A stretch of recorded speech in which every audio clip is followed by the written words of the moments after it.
Bienvenidos a mi canal de YouTube.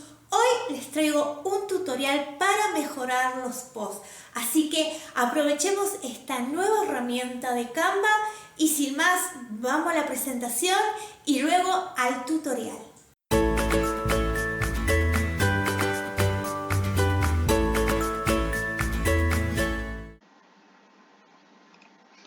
Nuevo truquito de Canva.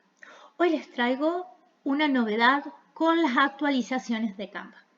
Vamos a crear un post, un Reels, lo que ustedes deseen. Aquí yo ya lo tengo diseñado. Bien, lo nuevo es aquí, buscar en las plantillas. A mí, por ejemplo, me gusta esta primera, esta que está aquí, y le voy a dar a los 3 puntitos. Y aquí está lo nuevo de Canva. Si me gusta pero no quiero cambiar todo el diseño, solamente puedo aplicar el texto. Y aquí en un segundo vemos que se me ha cambiado el texto. Quiero aplicar solamente los colores, me va a poner el fondo del color que tiene la plantilla. Y si deseo puedo aplicar los elementos y ahí se me va a poner la foto o aquellos elementos que tenga esta plantilla.